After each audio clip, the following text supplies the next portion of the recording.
Okay, thank you so much for joining me for Small Business Chat.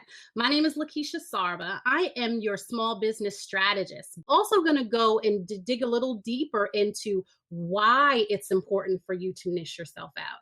Not only because it's easier for you to be for your ideal audience or target market or client to find you, right? But it's also going to be easier for you to understand who you serve, your ideal client. It's so important that you understand and know who you serve. Okay. So today we are going to have a really, really, really great chat. So I look forward to it. I'm going to go ahead and open the seat up for my co-host here. Cassandra, go ahead and jump on in this seat.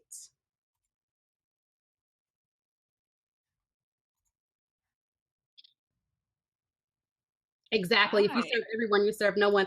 Good morning. How are you? Good Good. morning. You look beautiful. I love that red. Oh, well, thank you. Thank you. Kind of stand out, right? We're talking about standing out today. That's right. That's right. You look awesome. I love that color on you, Cassandra. Go ahead and introduce yourself to our viewers today. All right. Hi, everybody. I'm Cassandra Freeman. I'm CEO of CF Consulting, Inc. And just like Lakeisha was letting you guys know, I serve a very, very, very niche market. I actually serve a really big niche market, which is the benefit of actually going ahead and narrowing your niche down. So we specialize in consulting with personal care homes, hospice, and home care in the area. And we are one of the only agencies that do specialize in that. So we focus on two things, which is startup and consulting for those three kinds of agencies. So that's what we do. Awesome. Awesome. Now, let me ask you, Cassandra, what made you decide to go into that industry? Well, I'm actually from a long line of people in healthcare. I can remember being 7 years old, and my mom was a certified nursing assistant. And she used to work for people in their homes. So she used to do visits and care for elderly people in their home. And, back then, that was back in the 80s, right? So that was back in the 80s. And she used to actually take me to some of those visits with her. So she got permission. She was a single mom, and sometimes she had to take me with her. So I always was around people who were elderly or disabled. I watched her help, groom and clean, and it's always been in our family. So she's since become a registered nurse from there, but we started caring for people at a very, very young age. So that's just in our blood, is to provide hands-on care to people who need it. Well, tell us a little bit about the healthcare industry. I am really intrigued about it. I have family members that do the like the nurse practitioner type thing, or like the home health aide, like working in the home. And I know a few of them are interested in learning about maybe starting their own business or how to kind of break into the healthcare industry. So if you can give us some insight on that, that would be great. Absolutely, absolutely. So not only is my consulting agency a niche, but I also service other niche businesses, which are senior care businesses, right? So senior care is a niche of a larger healthcare industry. There's all kinds of places you can go, like I said, in terms of healthcare, but it's a niche inside healthcare. Right.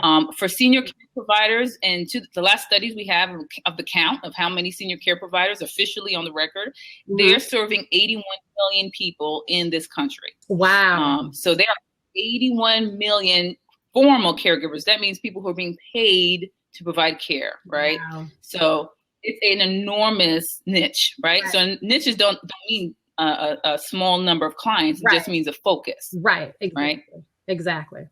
Right. So 81 million people right now being serviced.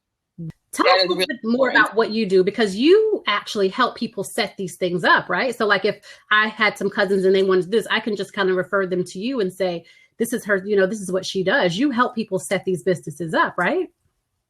Absolutely. So my goal is to help people who are like me when I first started out, which was I have this passion. I love elderly people. I love senior care, but then, okay, how do I get from there to my own business, doing this really 24 hours a day, doing this as my 9 to 5, right? So to speak.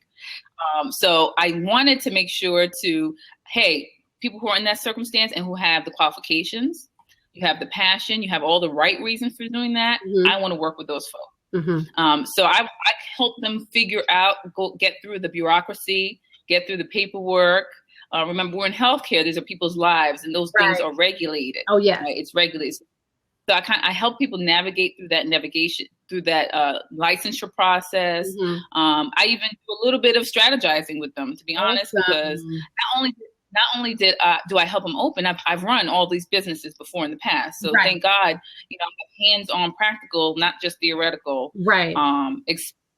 Right. So I can help you start, because I've started and running my own business in senior care. I owned a personal care home for a few years as well. And so I've worked for Medicaid, home and community-based services. And so when I help people get to start, I give you like the real information. What do you need step 1 through step 2?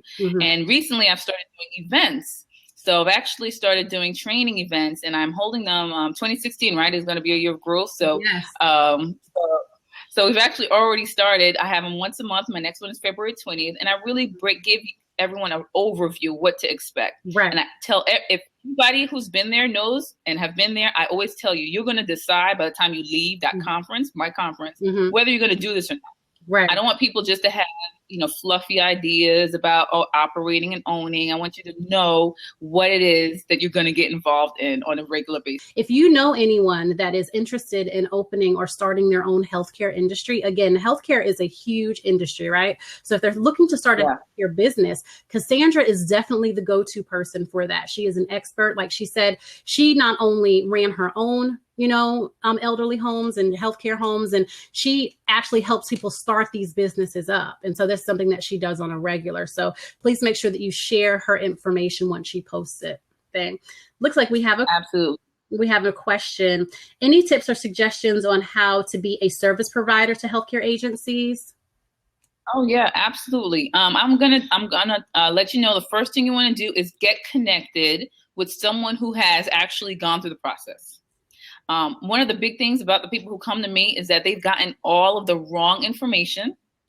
They may have started 2 years ago and they have the paperwork, but they don't know what to do with it. Someone told them they got to call Department A, and then you got to do this, and you got to take this class. And I can tell you on a regular basis, I'm re-educating on what the real process is, because it's important to get with someone who's actually done it, and not maybe someone who heard about it. And my friend might have, told me about it. Because I take business really seriously.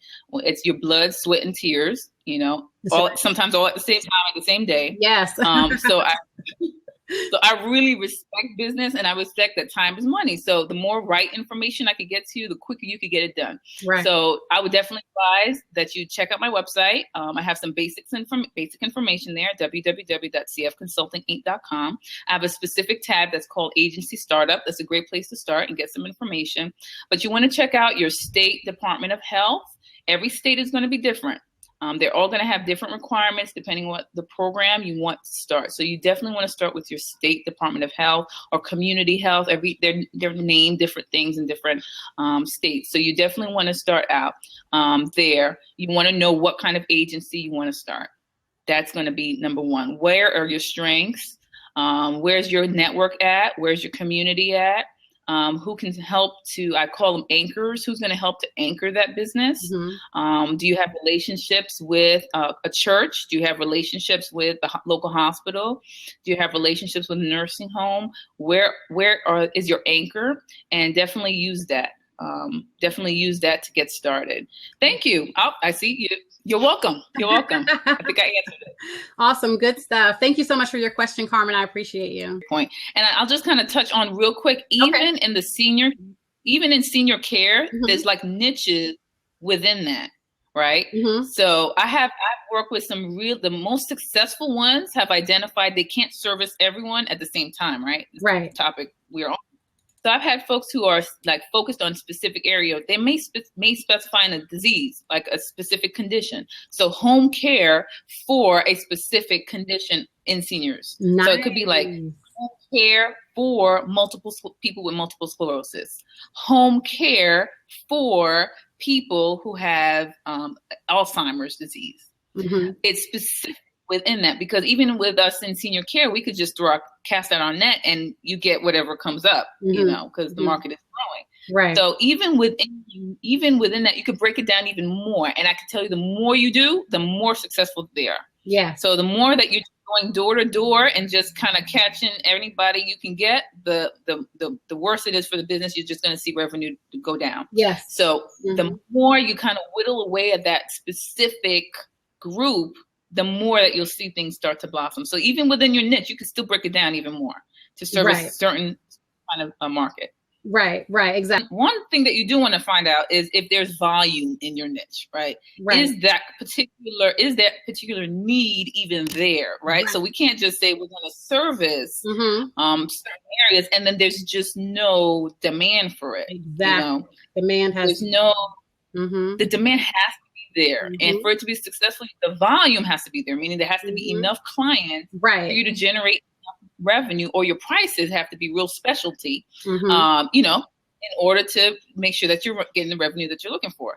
So it's not, so you gotta decide, not just, hey, it is passion, and like you and I have, love what we're doing. The passion is a great starting point, and we need to have that. Exactly. Because the time there's going to be challenges. It's business, right? So passion gets you over those hurdles, but when you're making those decisions about your revenue, right, making sure you have it out because you want to keep it afloat, you got to think about, is the demand out there? Are the paying clients or your paying customers out there? So decide on that. You got to make sure there's enough volume for those paying clients and those paying customers too. Yes. And thank you so much for your time, Cassandra. I really appreciate you joining us here today. I couldn't think of a better guest to have for today's topic as far as niching down. So thank you so much for your time. I greatly appreciate you. I hope you come back and visit us soon. I will. It was so much fun. I love the chat. I said this is Cassandra's very first time blabbing, so let's all give her some props. Didn't she do amazing? She is so awesome. Thank you so much, Cassandra, for your time. And please come back here and do your own blab. Let us know when you're doing your own stuff so that we can follow you and join you on your blab, because this is, like you said, the healthcare industry, the senior care, people need to know about that. And they need to know that you are the expert to go to on that. So I want to see you blabbing. I will. Thank you for the strategy. That's what you're for. That's exactly what I'm for. Thank you so much, Cassandra. I appreciate you. Please make sure that you follow everybody here in the room and they'll follow you back, so that you have some people, you'll have some friends here on Blab. Okay. I sure will. Thank you so much. It was great fun. Thank you. Thank you so much, Cassandra. Have a great day. You too.